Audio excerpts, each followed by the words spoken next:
Salve nação! Temos aqui esse corte do Sport Center da ESPN Brasil analisando a primeira vitória do Mengão no Brasileiro 2026. Flamengo 2, Vitória 1. Flamengo venceu naquele sufoquinho básico, né, galera? Vamos repercutir, falar aqui e analisar o que foi esse jogo. Flamengo vencendo aí a primeira no BR. Deixa o like, se inscreva no canal, seja bem-vindo e ative o sininho. Quero dar os créditos para o Grupo Disney ESPN, link na descrição. Vamos lá. A nossa tela, ó, pode vir para cá, porque a gente vai ver que o Flamengo é o time com mais vitórias na história do Campeonato Brasileiro por pontos corridos. Com a vitória conquistada ontem, então, no Barradão, ele conseguiu superar o São Paulo. Boa, pelo menos isso, né? Boa, galera, boa. São os dois times que nunca caíram, né? Então, por isso, são aqueles com mais vitórias na competição e o Flamengo agora liderando esse ranking. A gente fecha a nossa tela porque o Pedro Henrique Torre hoje está inspirado, hein? Inspirado por Dodô e Osmar para contar como foi a vitória rubro-negra. Primeira vitória do Brasileiro em 3 jogos que a gente teve, mas o mais importante para a gente, eu acho que hoje tem que ter muita importância somar de 3 fora de casa. Só quem já esteve lá pegou todas as refs de Pedro Henrique Torre, hein? Será que o Cícero já foi no Carnaval de Salvador? Ah, deve ter história também, hein? Já foi, Cícero, ou não? Olha, Bruno, para ser sincero, no Carnaval de Salvador, já fui muitas vezes a Salvador, mas Ilhéus, Porto Seguro, mas no Carnaval de Salvador eu tinha muita vontade de ir, porque eu adoro o trio elétrico, né? Se bem que a idade agora já pede um pouquinho mais de tranquilidade, né? Aqui no Carnaval do Rio eu procuro ficar mais em casa, vou ao cinema e tudo mais, mas o Carnaval de Salvador é fantástico. Bom, falando de futebol, na véspera aí do Carnaval, o Flamengo obteve sua primeira vitória em 3 jogos. Campanha não é boa, né? Uma vitória, uma derrota e um empate no Campeonato Brasileiro, mas ganhou 6 posições na tabela de classificação. Subiu do 14º para a 8ª colocação, mas pode perder várias posições com o desenrolar dessa rodada. Tem vários jogos, vários times aí colados com o Flamengo que alguém vai ganhar, né? Então o Flamengo vai ser ultrapassado, não vai terminar a rodada em 8º lugar, não. Vai cair aí um pouco mais, 11º, vamos aguardar o desenrolar da rodada. Agora, em pleno Carnaval, um grande vai cair fora nas quartas de final do Campeonato Carioca. Essa nova forma de disputa é assim, o Flamengo é o culpado, porque ele era para ter ficado primeiro ou segundo no seu grupo, ficou em 4º e vai cruzar nas quartas de final no domingo de Carnaval, 5h30 da tarde, no estádio Newton Santos, contra o Botafogo. Alguém vai ficar de fora da semifinal, eliminado do campeonato. E já no nosso debate aí, ou você quer agora, Bruno, eu tenho detalhes aí desse desempenho sensacional do Rossi, talvez seja o melhor pegador de pênaltis da América do Sul nesse momento. Quer agora ou deixa pro debate, Bruno? Ah, pode deixar pro debate, porque a gente começa falando então dos gols marcados pelo Flamengo. Mas o Cícero fica com a gente já fala do Rossi também. Bom, a gente na tela tem o Cebolinha, olha lá. É 1 gol, 1 assistência, 2 chances criadas, 6 dribles tentados. Nota boa, hein, no Bola de Prata, 7.1. A Mari já estava destacando ele na reta final do ano passado e a gente chegou a discutir muito a... Cebolinha tem sido o melhor jogador do Flamengo em 2026, galera. Concordam ou não? Comente aqui, quero saber a opinião de vocês. Se ele não deveria ter entrado antes até na Supercopa, não foi, Mari? Foi, exatamente. E ontem ele foi bem mesmo? Foi, e na entrevista ali, né, depois do primeiro tempo, ele fala sobre uma boa fase a partir do meio do ano passado.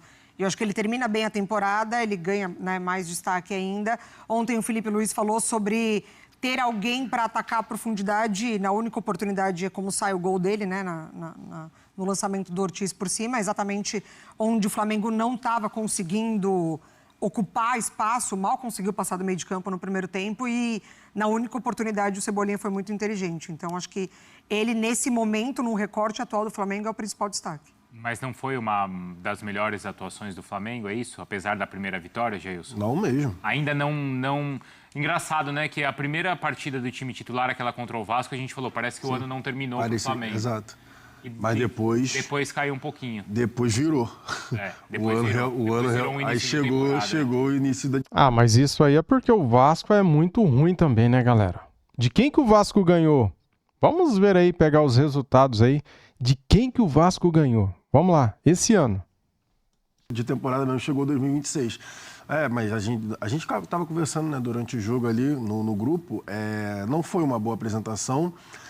O Vitória empurrou o Flamengo para trás, né? O Flamengo não conseguia passar do meio campo e parece exagero quando a gente fala assim, né, para quem não acompanhou o jogo, mas não é exagero. O Vitória, de fato, não deixou o Flamengo passar do meio campo.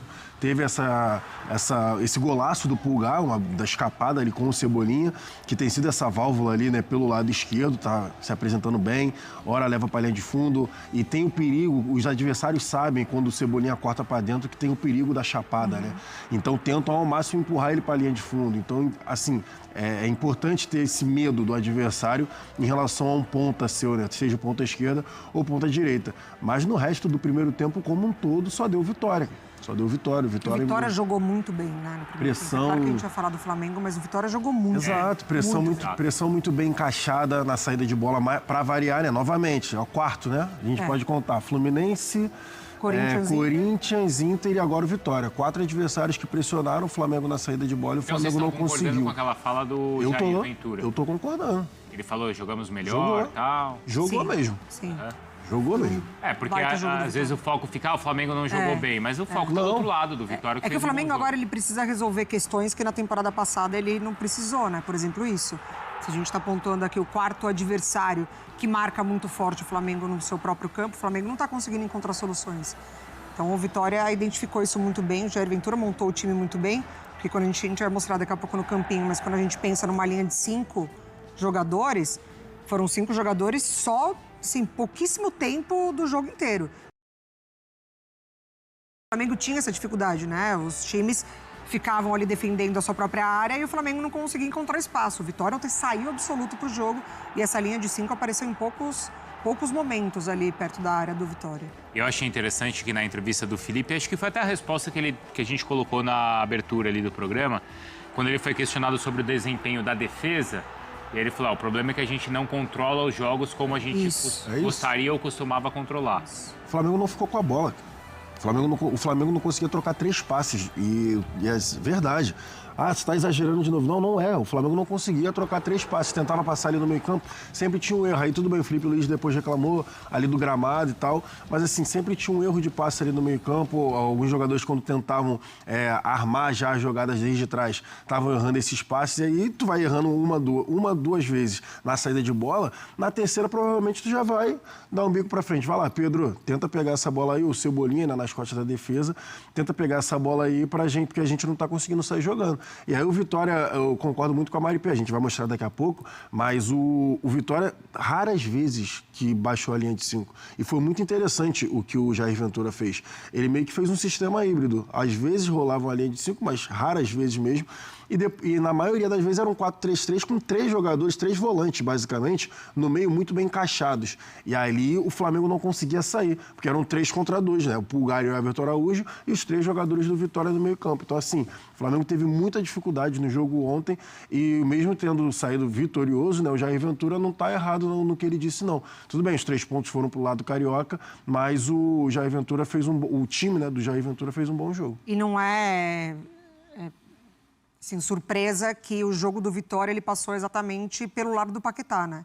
A gente vai falar isso também, mas o Felipe Luiz pontuou sobre esse momento e o Vitória aproveitou. Então, por favor, quero ver o que vocês separaram e essa análise especial aqui no Sport Center sobre a atuação do Paquetá e do Flamengo ontem no Barradão.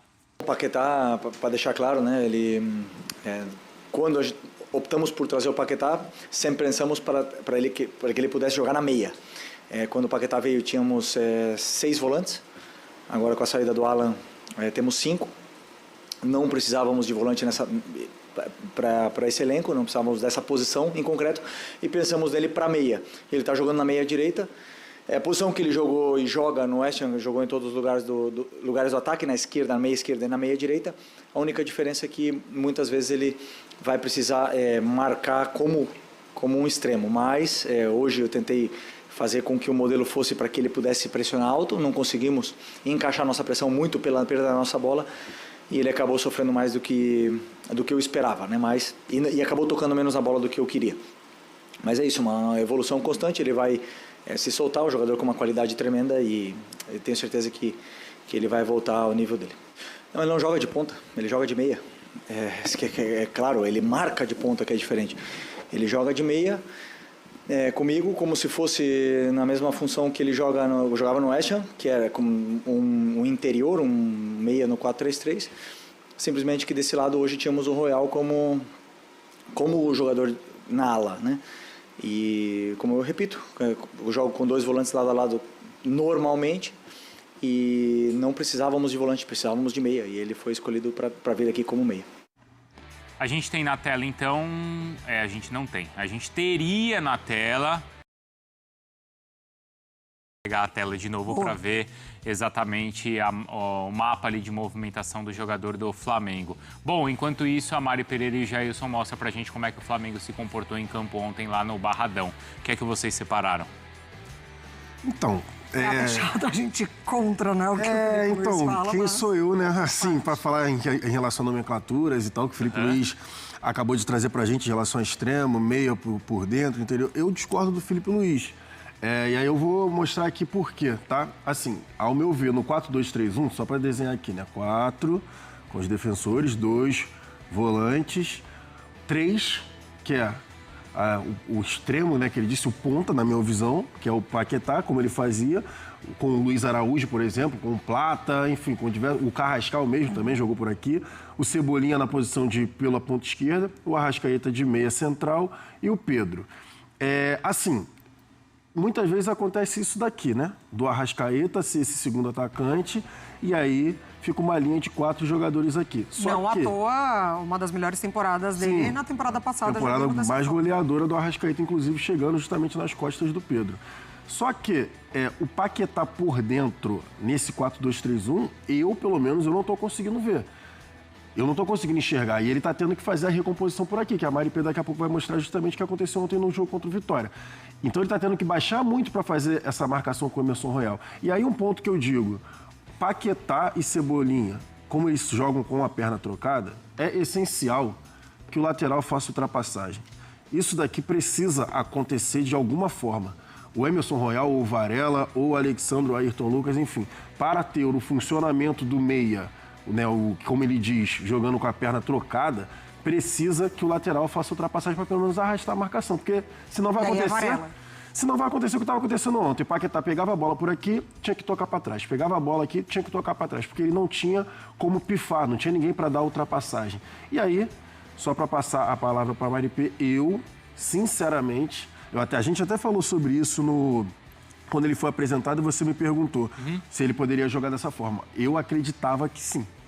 Mas, tendo em vista os últimos jogos dele, eu acredito que isso daqui vai ter que acontecer. E no West Ham era como, Jailson? Então, eu vi o Paquetá jogando por dentro. Porque aqui tinha o Bowen. É o Bowen que jogava no 4-3-3 do West Ham. O Bowen que sempre jogava mais por aqui pelo lado direito e ele jogava mais centralizado porque ele sempre tinha opção de passe. E aí ele podia dar o passe aqui no ponta direita, aqui no Summerville, que é o ponta esquerda. Enfim, tinha sempre um centroavante aqui na referência também. Às vezes o Paquetá também fazia essa referência. Então, mas eu acho que no final das contas isso daqui pode acontecer. Ficar um volante e o Paquetá de 8 com o Arrascaeta assim, e aí, por exemplo, né, um exemplo aqui, vamos botar aqui o Carrascal, tá? Tá. E numa jogada, num exemplo de um 4-3-3. É o que pode acontecer, mas... No segundo tempo, a mudança do Felipe Luiz é Carrascal no Paquetá. Eu acho que até também, né, para pegar todo o ritmo, campo pesado, enfim... Eu acho que tem mais um ponto, vou colocar agora o Vitória pra gente, bota aí pra gente. Eu acho porque que ele falou assim, né, Mari? O Paquetá marcou como ponta. Ele falou isso. A ideia era o Paquetá marcar como um extremo. Então, baixando justamente, eu vou colocar os dois aqui, só pra gente visualizar bem, né? Troca pra mim o... Volta, isso. Aí. Foi? Pronto. Você vai fazer igual o Bruno, não sabe mexer na ferramenta. Isso, fala de mim. Ainda que calma.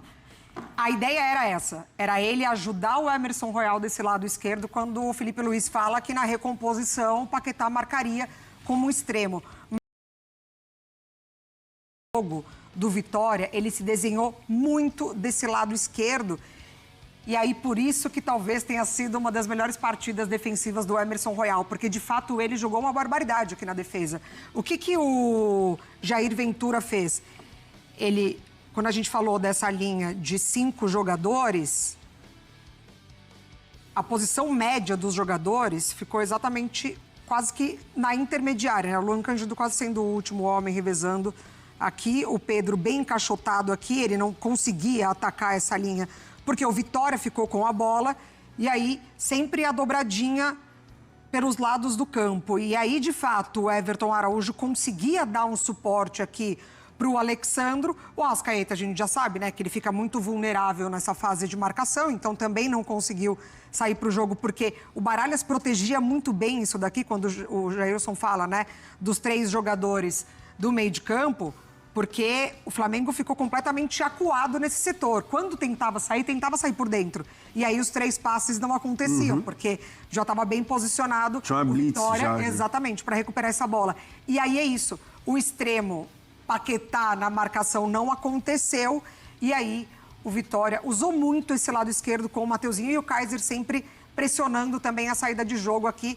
Muito do que o Jailson trouxe pra gente, né? Acho que contra o Corinthians. Sim. De que você pega a baixa confiança dos zagueiros do Flamengo e aí você força o chutão. Ontem o Flamengo até que não tentou tanto, mas isso aconteceu. E acho que tem mais um ponto em cima do que o Felipe Luiz fala, quando ele pontua aqui, entre aspas, a única diferença do West Ham para o Flamengo é que ele quer que o Paquetá marque dessa forma.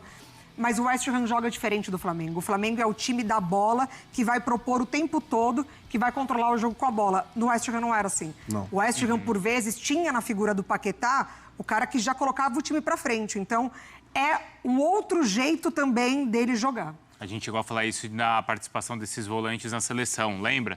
Sim. Os volantes da seleção brasileira que são destaques na Premier League jogam muitas vezes em times que lá são mais reativos do que Mais rápidos, né? normalmente a seleção brasileira. 2, 3 toques na bola e já saía lá em profundidade. A gente conseguiu recuperar a tela. Vamos ver então o mapa ali de movimentação do Paquetá no jogo de ontem lá no Barradão. Vamos ver então por onde ele atuou. Tá bem... Tá aberto, tá aqui. Como você falou, hein, Jailson? Tá bem aberto ali pelo lado Então.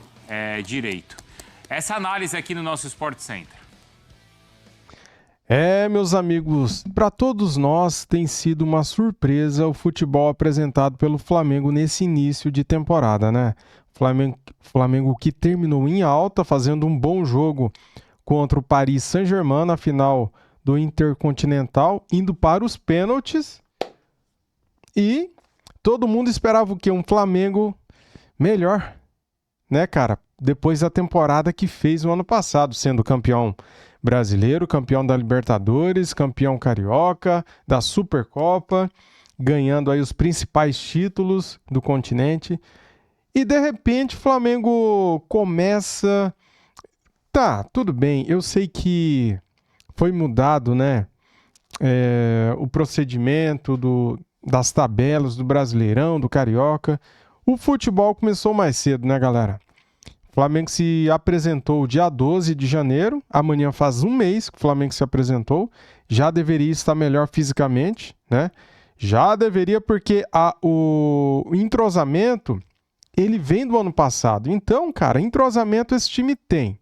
Somente o Lucas Paquetá que chegou agora, né? Então, entrosamento não é.